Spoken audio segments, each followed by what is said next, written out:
Olá, eu sou o Fábio Sobieck, sou profissional de segurança e eu te ajudo a entender os métodos de ataques dos hackers e como você pode se defender.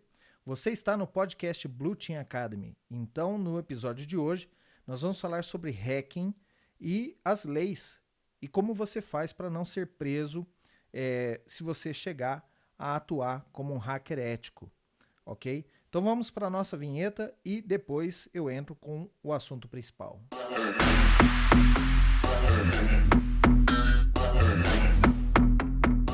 Muito bem.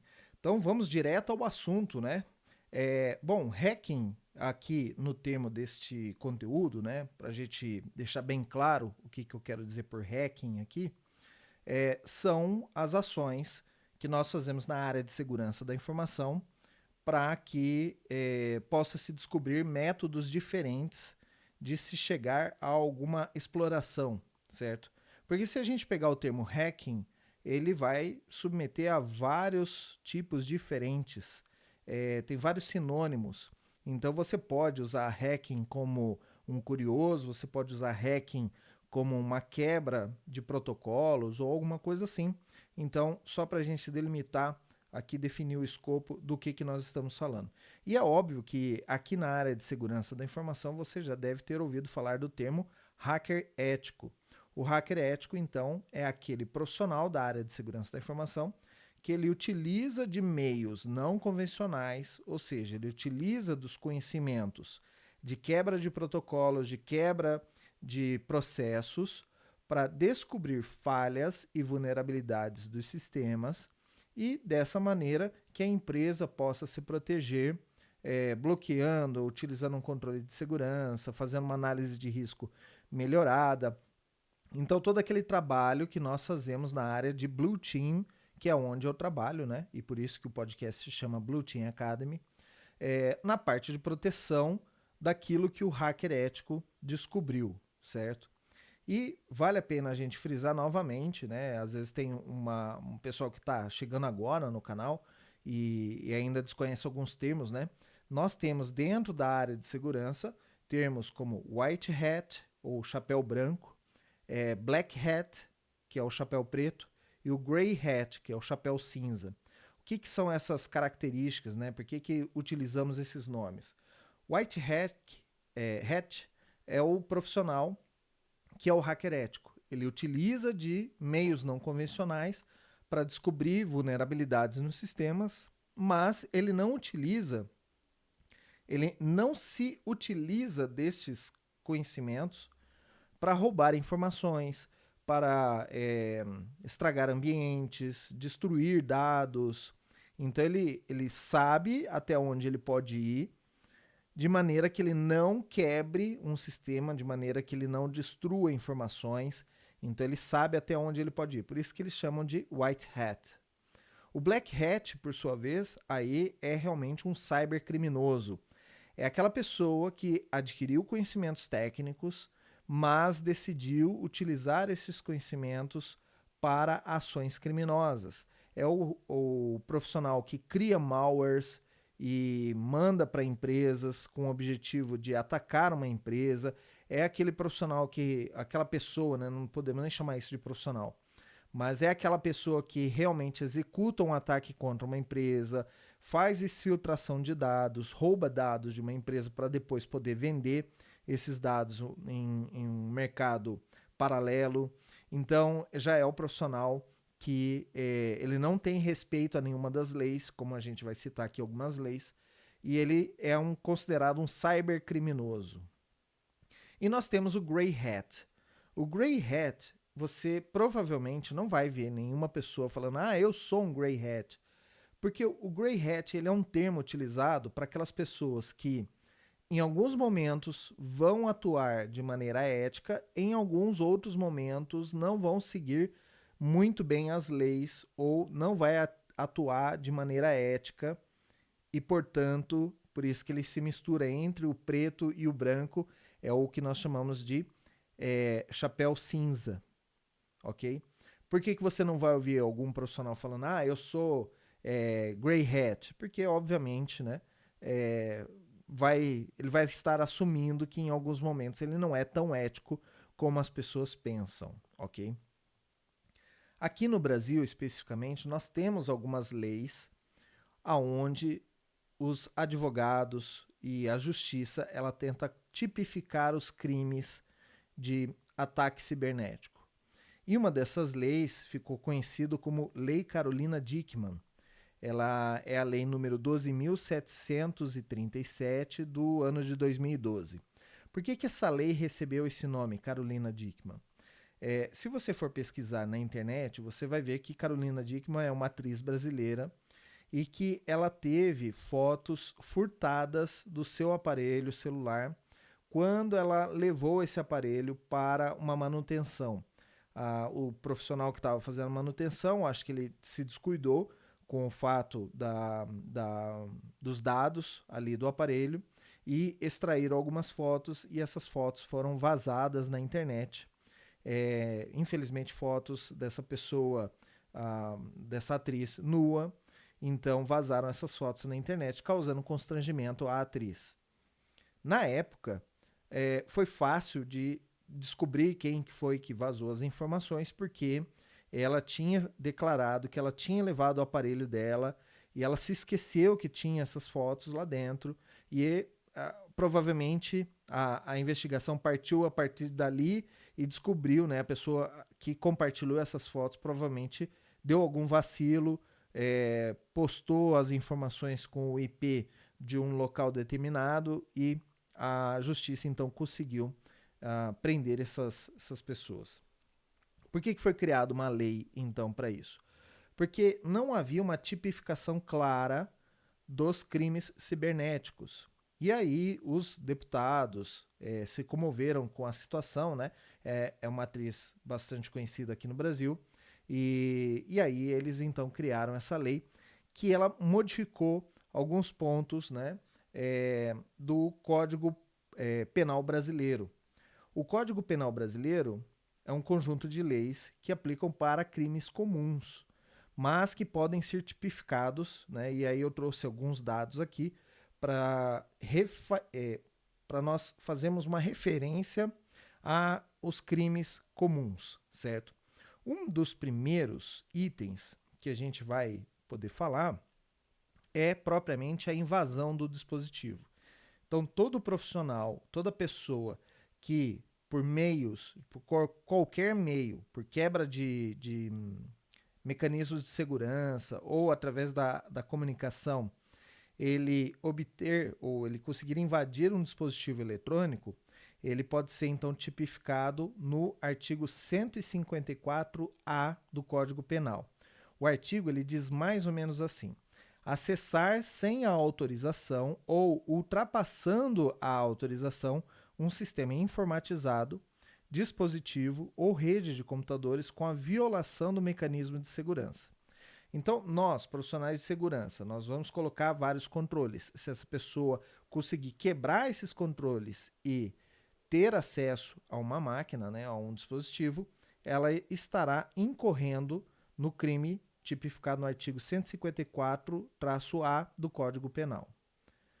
Um próximo tipo de crime que nós temos é a instalação de vulnerabilidades.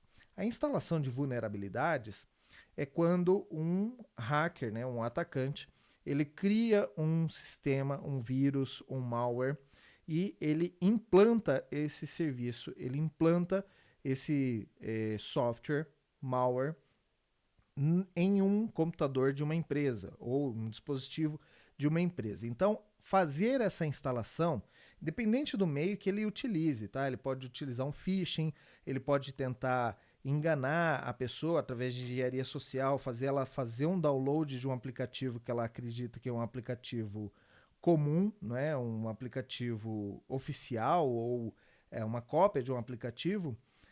Isso tipifica, né, no crime de instalação de vulnerabilidades. A descrição do artigo 154-A é o mesmo artigo de cima, só que no parágrafo 1º ele diz o seguinte: instalar ou facilitar a instalação de programas maliciosos para obter, adulterar ou destruir dados ou informações sem autorização do titular ou instalar vulnerabilidades para obter vantagem ilícita.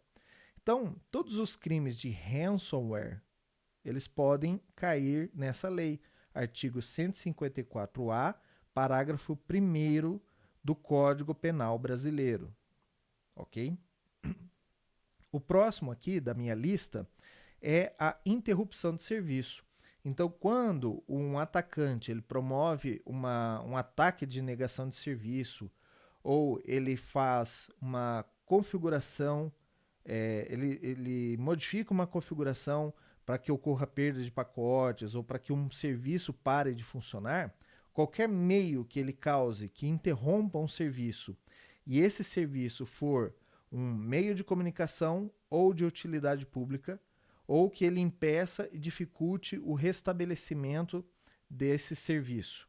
Ou seja, ataques de negação de serviço, ataques de modificação de configuração, destruição, ou quando um serviço é feito uma modificação, por exemplo, um defacement, e que isso impeça a pessoa de restaurar aquele serviço rapidamente, ele está incorrendo, então, um crime do artigo 266 do Código Penal Brasileiro. Então, ele diz o seguinte: interromper serviço, meio de comunicação ou utilidade pública, ou impedir ou dificultar-lhes o restabelecimento. Aqui no crime de utilidade pública, nós também podemos pensar nos serviços públicos. Então, quando um ataque ele é perpetrado quanto a um sistema, por exemplo, de abastecimento de água de uma cidade, ou quando o ataque é feito em cima de um sistema de iluminação, de energia de uma cidade ou alguma coisa assim, você está interrompendo um serviço de utilidade pública. Então ele extrapola um pouco também os crimes cibernéticos, porque às vezes um dos ataques que são feitos sobre equipamentos de tecnologia são, por exemplo, furto de cabos de energia, cabos de dados. Em alguns desses casos, pode ocorrer a interrupção do serviço. Então, ele também pode ser tipificado, embora isso não seja um ataque hacker, ele também pode ser tipificado nesse tipo de crime. Um próximo que eu tenho aqui também é a divulgação ou compartilhamento não autorizado de dados. Foi o caso que aconteceu com a atriz Carolina Dickmann, quando ela teve fotos suas expostas na internet, vendidas na internet. Nós vemos isso acontecendo constantemente com a venda de bancos de dados. Então, é comum hoje em dia nós vermos notícias com relação a empresa perdeu o banco de dados, ou dados de clientes estão à venda na internet, ou na Deep Web, ou em fóruns de hackers. Nós tivemos um vazamento muito grande que ocorreu há algum tempo atrás, quando cerca de 200 milhões de dados de cidadãos brasileiros foram distribuídos, vendidos, né, em fóruns destes. Este tipo de venda de informação também configura crime. Então, ele é considerado o crime de furto ou roubo de informações. É o artigo 155 do Código Penal, né, com uma interpretação extensiva para incluir o furto digital. Por que existe esse detalhe? Porque o crime de furto e roubo de informações, ele, por um breve período de tempo, os advogados de defesa, eles alegavam que a informação ela não foi furtada ou roubada, uma vez que você pode copiar a informação.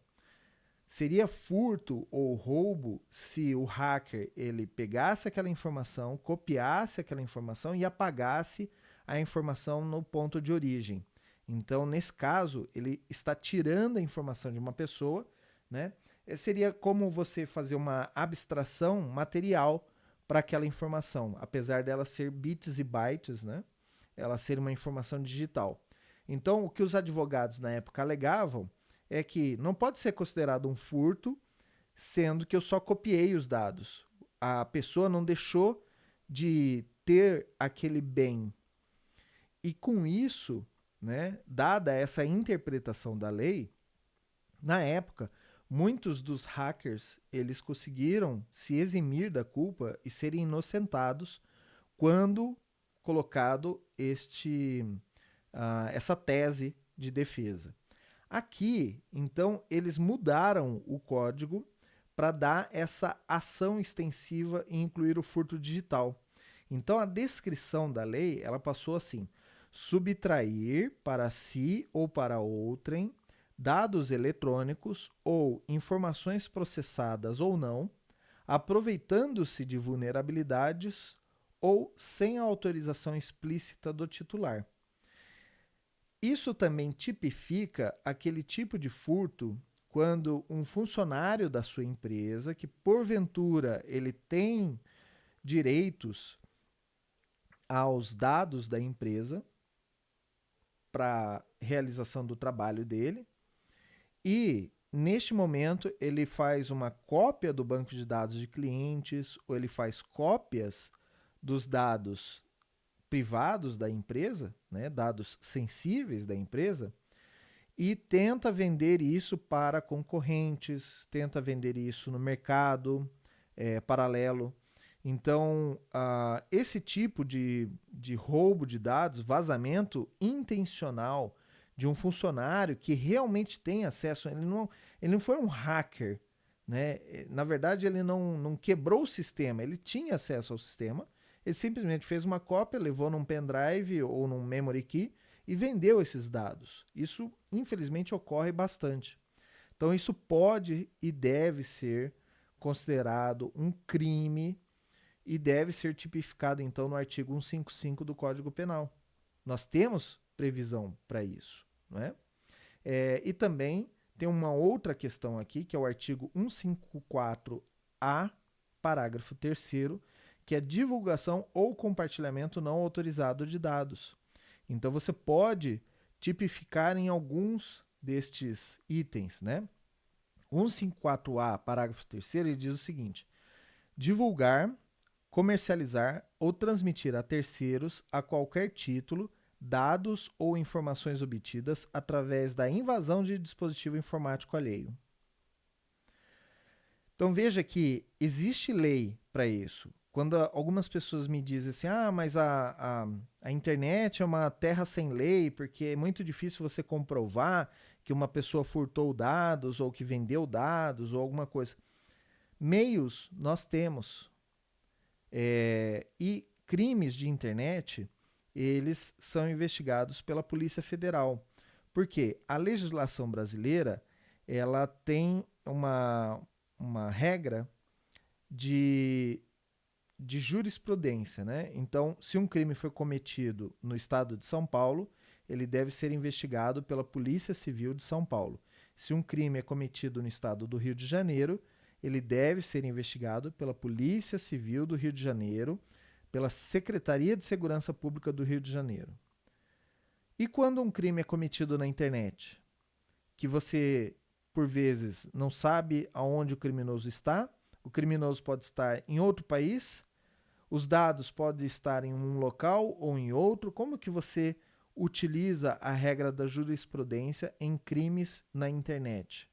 Então, para isso, foi definido na justiça brasileira, e eu não sei em outros países como que isso é feito, mas na justiça brasileira, crimes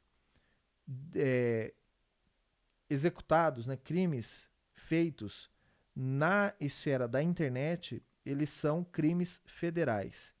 E por crimes federais, eles são investigados pela Polícia Federal e são julgados pela Justiça Federal. Então, é uma polícia que tem mais recursos do que uma polícia estadual.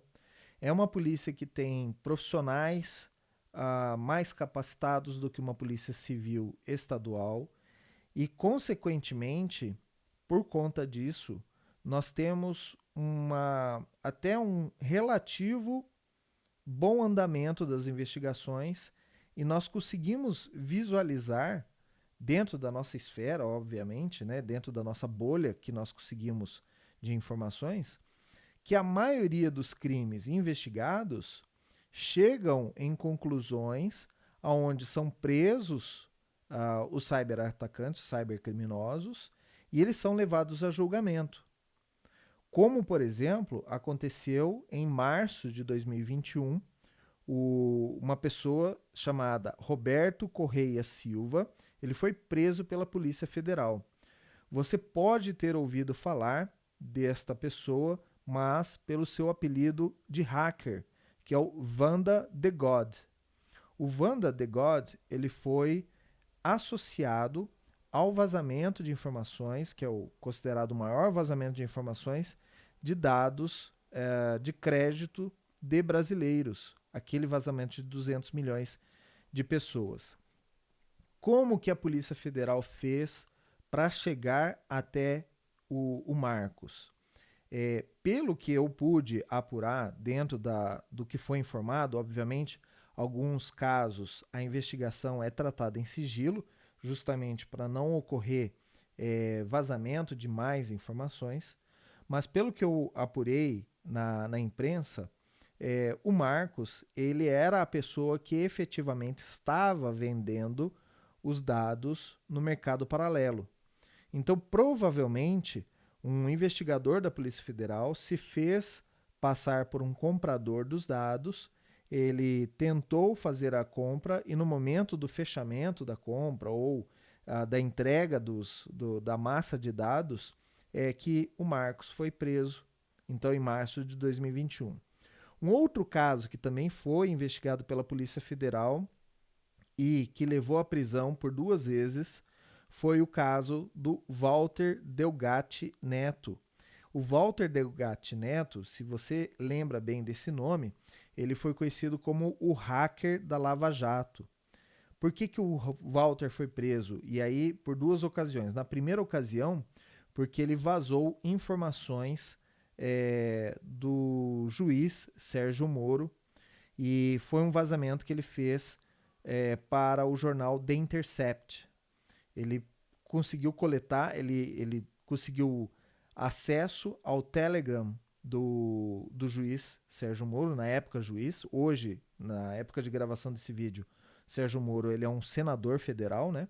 Senador da República. E o juiz, na época, ele teve conversas vazadas, conversas particulares com a promotoria, com o time, né, da Operação Lava Jato, e essas informações foram bastante contundentes, porque levou a crer que o juiz Sérgio Moro teve um viés durante o julgamento. Né? Eu não quero julgar aqui, eu não quero. Às vezes você pode ter uma opinião diferente, mas é só para você lembrar deste caso, né? E o Walter, depois ele voltou a ser preso em 2023 por um outro vazamento de informações, aí, neste momento, trabalhando para o então presidente Jair Bolsonaro. Ele parece que fez uma análise das urnas eletrônicas e, por conta disso, ele foi julgado, né? Ele foi preso. Não sei se ele foi julgado, não consegui informações com relação a isso. Mas você deve se lembrar, então, desses 2 casos. Então, no Brasil, a justiça ela é, de certa forma, efetiva com a maioria dos casos dos hackers, o que leva a crer, então, que a Polícia Federal tem meios suficientes, técnicas suficientes para encontrar os cyberatacantes. E por que a gente não vê isso acontecendo com uma maior frequência? Porque a maioria das empresas, elas no Brasil, elas não fazem investigações forenses. Então, muitos de vocês, às vezes, que me procuram para falar sobre, eu quero trabalhar em segurança da informação, me perguntam como que é o mercado de forense digital. E eu falo que, infelizmente, a maioria das empresas, elas não querem ter um prejuízo maior do que ela já teve com a invasão, então por isso elas não investigam. Mas, em alguns casos, quando é um vazamento que envolve pessoas importantes ou um vazamento que envolva informações que podem levar aí a grandes prejuízos, aí sim, nesses casos, pode ocorrer a contratação de profissionais de forense digital para que façam uma investigação sobre os computadores e tente-se encontrar vestígios, evidências que possam levar à prisão de pessoas, né, por esses crimes que nós comentamos aqui no começo, certo?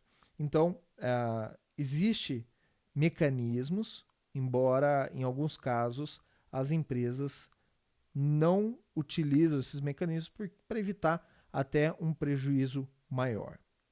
Agora, como que nós, profissionais de segurança da informação, podemos executar ações como um hacker, no caso o hacker ético, ações como pentest, como testes de segurança, testes de engenharia social, testes de invasão física em certos locais e a gente não vai preso, né? Porque, de certa forma, você está incorrendo em crimes. Obviamente, se você for pego em ação e um policial militar, né, ele te pegar em flagrante, ele pode te levar preso e você ser autuado, né, em flagrante delito. Então pode ocorrer esses casos. Como que a gente faz para que isso não dê dor de cabeça para nós, né? Então, como não ser preso? Da mesma maneira que o médico ele pode fazer uma cirurgia e por conta dessa incisão ou de uma cirurgia que ele faça aí um ferimento muito grande em um paciente, ele não é responsabilizado, ele não vai ser processado por tentativa de homicídio.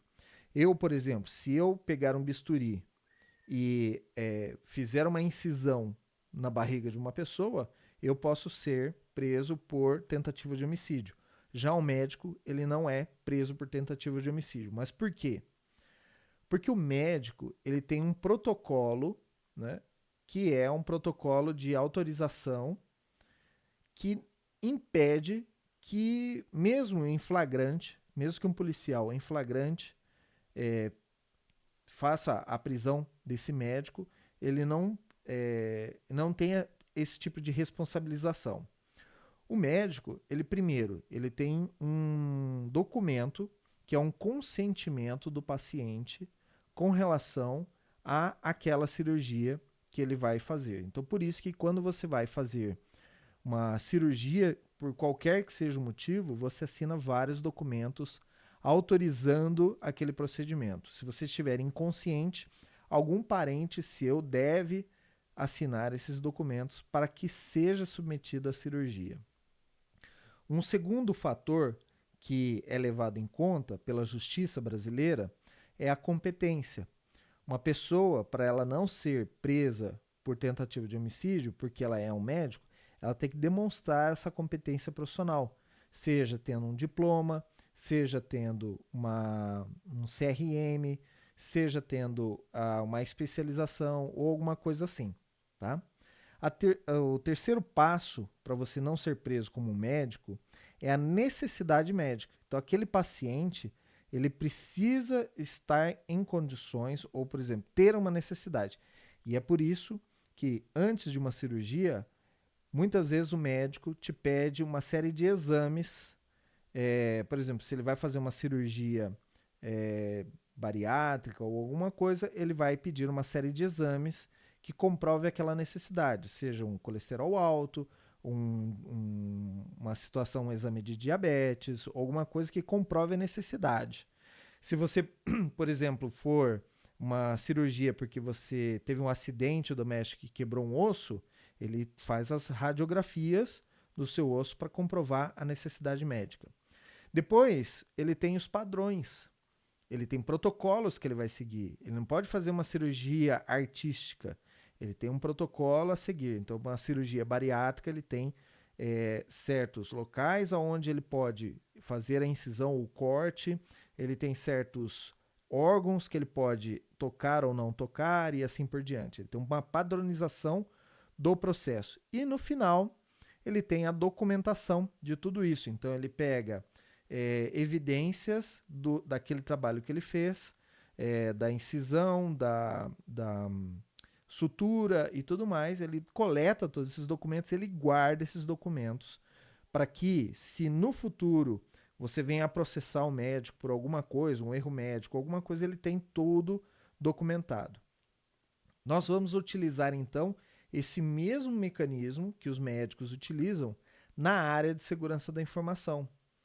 E aí, para você ter a liberdade de realizar um ataque cibernético contra uma empresa e não ser processado por conta disso, da mesma maneira que o médico tem o consentimento do paciente, você precisa ter um contrato estipulando que você vai realizar esse serviço em um determinado ambiente e esse contrato deve ser assinado por uma pessoa que responda por aquela empresa ou por aqueles dispositivos que você vai executar o ataque. Então, no passado, eu trabalhei fazendo essas avaliações e eu tinha um profissional que fazia o pentest para mim, mas eu era a pessoa responsável por estabelecer o contrato com a empresa. Então, lá nós tínhamos um documento onde a empresa, o responsável pela empresa que estava contratando os meus serviços, ele me autorizava a executar um ataque num período X, né, numa data específica. Obviamente, essa data não é revelada para a área de segurança, ela só é definida com o contratante. Entre os dias 6 e 10 de maio, vai ser executado, então, os ataques, certo? Então, você tem a data de início, a data de fim, e você também tem que ter nessa autorização o escopo, ou seja, você precisa definir aonde você pode atacar e o que você não pode atacar. Então, eu me lembro de um último trabalho que eu fiz, eu poderia fazer o ataque em todos os sistemas laterais, né, os sistemas de apoio da empresa, mas o sistema principal, que era o sistema pelo qual eles controlavam contas a pagar, contas a receber e controlavam o core business da empresa, eu não poderia fazer nenhum teste, porque eles tinham receio que um teste pudesse causar uma indisponibilidade e, por conta dessa indisponibilidade, causar certo prejuízo. E aí tá tudo bem também, você definiu o escopo, até onde você pode fazer o ataque, então você não pode sair daquilo ali. A necessidade médica que nós temos com o paciente, aqui nós não vamos utilizar, mas você, ao realizar o pentest, você deve seguir o código de ética profissional, ou seja, ou você adapta isso de uma instituição, você cria o seu próprio código de ética, mas você sabe que tem certas coisas que você pode fazer, outras que você não pode fazer. E também tem uma cláusula ou um documento que nós chamamos de NDA, que é a sigla em inglês para Non-Disclosure Agreement, ou Acordo de Confidencialidade. Significa o seguinte: pode ser que no seu trabalho você veja informações da empresa ou de pessoas e você não pode comentar sobre essas informações. Por que isso? Vamos imaginar, por exemplo, que você está atendendo um hospital e lá, durante o seu ataque, você descobriu que uma pessoa famosa esteve no hospital e, sei lá, teve um aborto, certo? Uma coisa bem crítica, tá?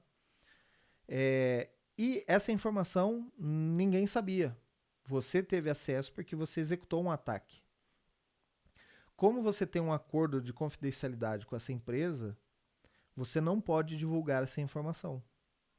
Você, como profissional de segurança, você não pode divulgar em nenhum aspecto, nem mesmo para os seus familiares, nem mesmo para aquele seu colega de infância. Você deve obedecer o seu acordo, sua ética profissional em não divulgar informações que você obteve de uma empresa por conta de um ataque que foi autorizado, certo? Então você deve tomar esses cuidados, tá? E também documente todos os ataques que você está fazendo, documente tudo que você está tentando, porque às vezes o que pode ocorrer? Coincidentemente, no período em que você estava fazendo o teste, um cybercriminoso de verdade, né, ele realizou um ataque na mesma empresa que você estava avaliando. Como que você vai comprovar para a empresa que não foi você, sendo que a empresa sabia que você estaria executando ataques? Como que você vai comprovar que não foi, ou por exemplo, coincidentemente a área de tecnologia da informação programou para a mesma data uma, uma atualização de um sistema crítico para a empresa e essa atualização acabou dando problemas. E aí eles querem jogar a culpa em você, que é o profissional que estava executando um pentest. Como que você vai mostrar para a empresa que você não teve relação com aquele sistema que caiu ou que por alguma outra maneira, né, ocorreu?